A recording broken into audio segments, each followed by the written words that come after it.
What's up, KLIQ community? I've been toying with this idea of teaching the framework that we have here at KLIQ on how we see people launch their KLIQ storefront, then turn it into an app, and then scale their business to the moon.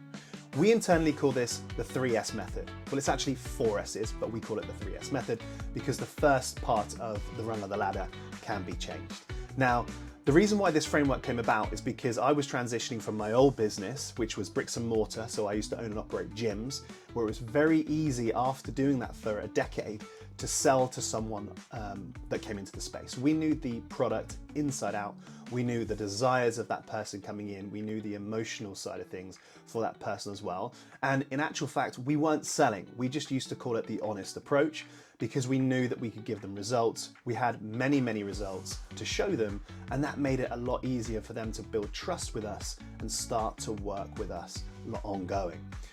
We'll then transition that into starting to own and operate KLIQ, and that's where, the penny drop moment hadn't necessarily came. We were looking at how we can still create that sales funnel and have people come in and actually see the value and then gain the value as well, which is a different thing.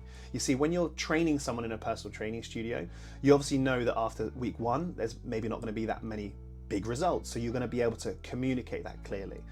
And when you're selling a SaaS product, how do you do that? So we created this 3S framework to put all of the people that were launching with KLIQ through to get the best results, basically. And so I'm going to start you with step 1, and we're going to go through all of these as we start to scale together. So the first one is actually looking at solutions.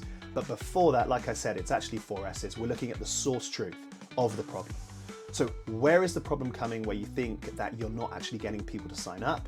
And how do we solve that? That's the solutions element. So source truth could be that your sales funnel or your onboarding flow is where some of them drop off. Now, first and foremost, you have to be tracking all of these different levels or different parts of the funnel to ensure that you can see where people drop off. You may have 100% people leave their email addresses, but then right at the end, only 10% actually even start your free trial if you are selling a SaaS product. The second one is, as I just mentioned, solutions. What are the solutions that you would like to have? So having a vision around what the perfect solution is to that source problem is what you're then going to map out, draw out with the team, and start to think about, okay, what are we going to do to try and create the solution to this? Second to that is systems. Now, I'm a massive systems guy. All the people around me will constantly say it's a bit ridiculous, but for me, systems throughout my whole life are what has helped me get through the dark times, get through the good times, and just basically continue to build businesses, which is what I love to do night and day. So systems are what are going to make your solutions come into play and make sure that you're able to then take a step back and they can run themselves. So I found the problem, I've looked for the solution that I want, and then I've built a system around that to make sure that I can step away. The last S is scale.